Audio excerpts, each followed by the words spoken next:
cestuju hodně a služebně se dostávám do různých států a tam poznávám strašně druhů lidí a strašně národnosti. A co mám nejradši na tom, že já tam taky vždycky zajdu do jejich speciální restaurace a ochutnám ty speciality té oblasti. A nedávno jsem byl v jedné vietnamské restauraci a tam byli tak příjemní lidi, ale to jídlo bylo absolutně bombastické. Tam jsem si dal taková specialita, je to polívka.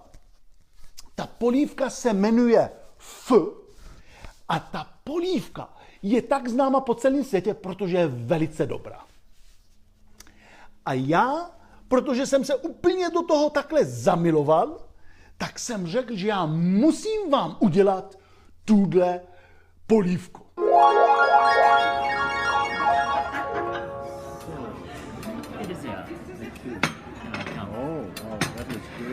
You know how to use it, sir? No. Just put all these fresh veggies into the noodles. In it? Yes. Okay. Just only the leaf. It's Thai sweet basil, Okay. fresh onion or soy Okay. sauce. Put everything in it. In it? Maybe a little bit of Lemon? juice. Yes. Okay. This is a dip sauce for the beef. It's just like a brown sauce. Okay, so I just dip the beef in. Yes, right. Okay. One of these. Super, thank you very much. To voní úplně úžasně.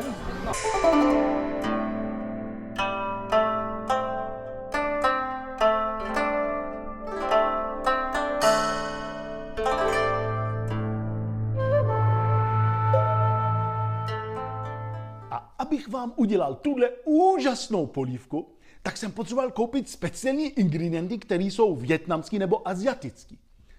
Tak jsem se zeptal a někdo mi poradil, že velice dobrý trh je v Praze, se to jmenuje Sapa a tam najdete tolik obchodů, který zrovna prodávají speciality vietnamský a azijatický.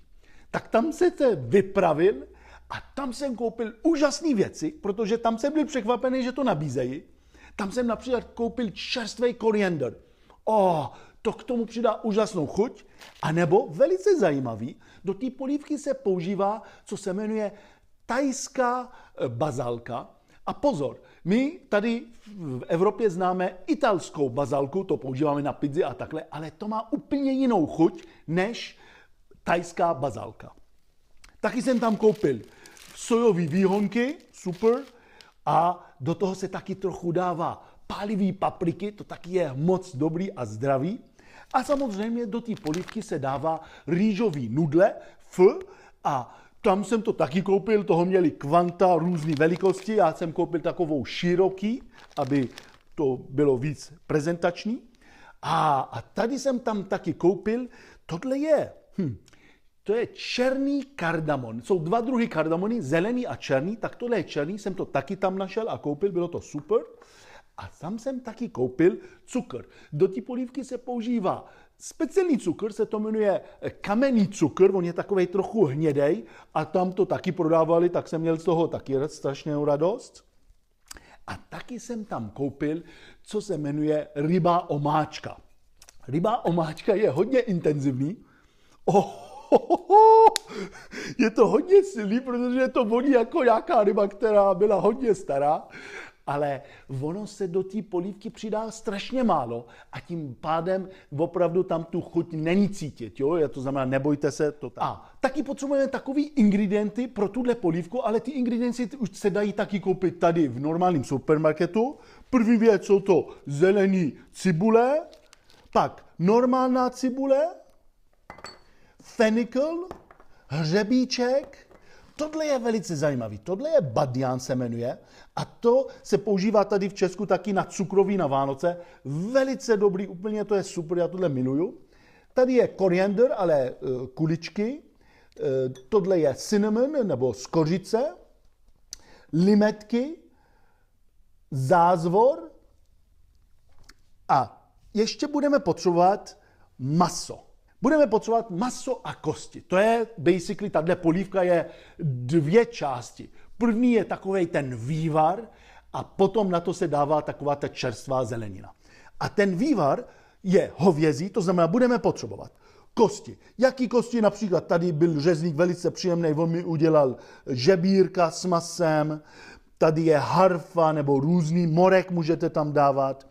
A pak se tam vaří takový maso a já jsem koupil proto, to je klíška, ale taková ta horní, velice dobrá. A úplně nakonec, když ukončíme už ten recept, tak se tam dává pár plátky hovězí svíčkova. A to maso potom, až to budeme jíst, tak se namáčí do 2 omáčky. První se jmenuje sriracha a to je taková trochu pálivá, není to moc pálivý, ale je moc dobrá a intenzivní. A pak budeme potřebovat taky hoisin sauce. To se taky už kupuje v každém supermarketu, to znamená. A poslední věc, samozřejmě budeme potřebovat na to sůl. První, co začneme, budeme potřebovat grilovat a nebo dát na oheň cibule a zázvor. To je vždycky, že oni to grillujou tak, až že je to černý zvenku, pak se vyndá ta kůra taková, která je černá a ten zbytek se dává do té polívky, protože to přidá k tomu zase ta extra dimenze. To znamená, já tady mám zázvor, tady to takhle říznu na půlku například. Já vám taky ukážu takovou trik, když to budeme dělat v té pánvi, tak to vezme trochu víc času. To znamená, co vám doporučuji, normálně na to plotnu, jestli máte nějakou elektrickou plotnu, vezmete ten zázvor, takhle jak je, a položíte to na tu plotnu, jo? Jenom ono to bude, vezme to velice pár minut tohle, jo? Ono hned se to začne pálit. Je to trochu netradicionální, ale OK, je to rychlý, dívejte se, jak ono hned se to spálí, jo? A to je přesně ono, jak to chceme. Jo, to je přesně ono.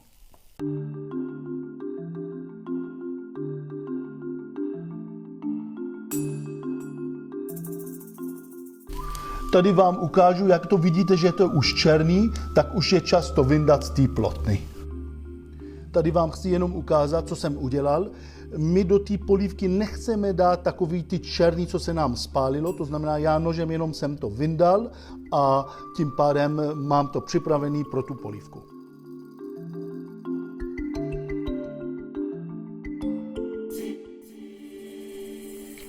Do té polívky já nebudu tam dávat ty koření jen tak, aby byly volně. To znamená, co já dělám, já vezmu je a dám je do takový, to je síto, aby to bylo furt pohromadě a se nám to jako nerozvařilo.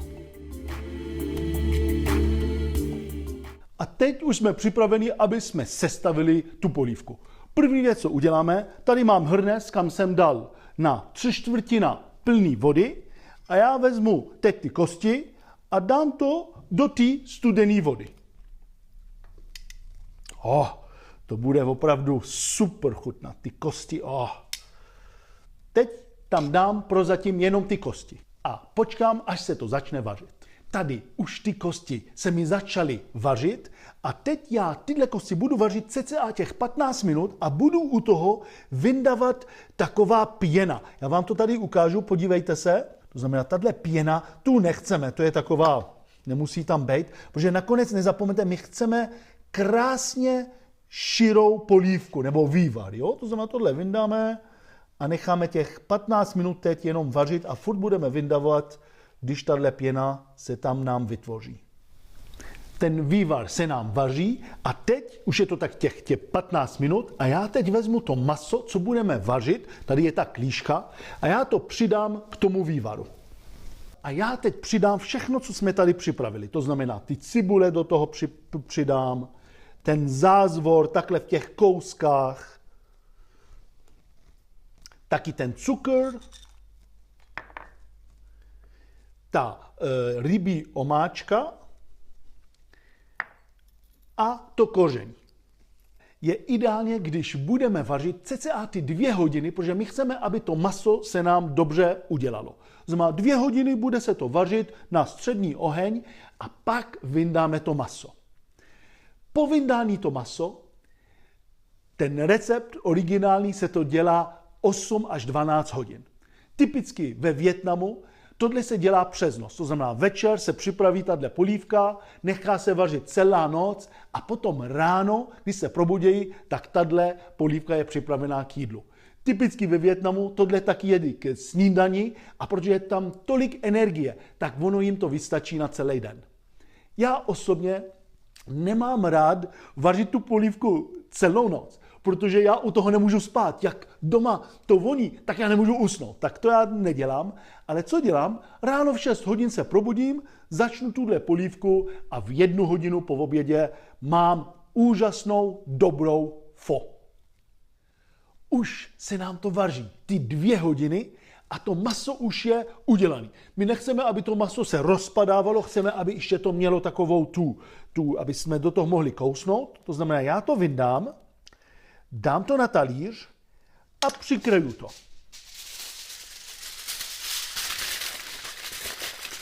Tak. A polívka bude se ještě dělat cca ty 6 hodin. Už jsme připraveni, aby jsme sestavili tuhle úžasnou polívku pho a je to velice jednoduchý. Tady já mám teď rýžový nudle, který já jsem dal do horké vody, ale dřív, než jsem je dal do horké vody na tak minutu, tak jsem je namočil do studené vody cca hodinu. A v té studené vodě oni sáknou do sebe tu studenou vodu a hlavně jsou takový potom jemnější.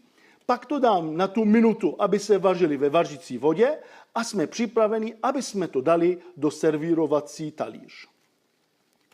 Tady vyndáme tu vodu. Tak. Do té vody tady mám ty výhonky, taky uvaříme cca tu minutu, to chceme furt, aby byly chřupaví a mezi tím já už vezmu ten vývar a naleju na ty nudle. A nešetřete, protože tahle polívka je to o super chutě a nesmíme šetřit. Tak. Tady to mám. A teď do toho už mám ty výhonky málem hotový. A teď budeme přidávat na to zrovna, co je důležitý na tahle polívka. Tahle polívka je vývar a čerstvá zelenina. Taky do toho já dám to maso, co se vařilo, pár plátků. A vůbec nebojte se, tady mám tu svíčkovou, ta syrová svíčková, ale jsem ji nakrájel na strašně tenký plátky a dáme to do té vařící vývar. To znamená, nebojte se, ono se to uvaří, nechte mu to minutku a ono to zhnědne a se to uvaří.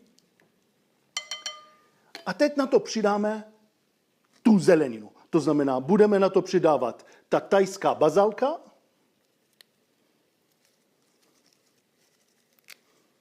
tak, potom ten koriander, ten čerstvej, takhle dáme koriander,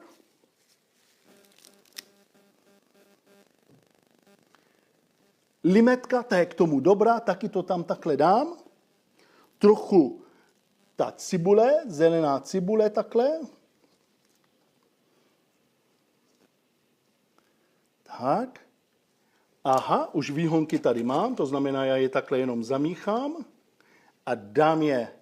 A teď záleží na vás, jestli chcete do toho taky dát pálivou papriku nebo ne, to je úplně na vás.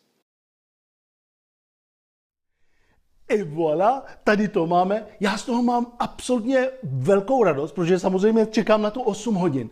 Ale ty vůně tady jsou tak lákavý. Co na to mám opravdu rád, je, že to vývar velice plnej, sytej vitamíny a k tomu se přidá čerstvá zelenina, která se nevaří. Tím pádem ta kombinace je super a pak k tomu se tady servíruje ty sosy, jak jsem vám řekl, to znamená wow, já se na to těším. Tohle je polívka, kterou já vám určitě doporučuji, abyste zkusili a já vás zase uvidím příští týden s novým videem.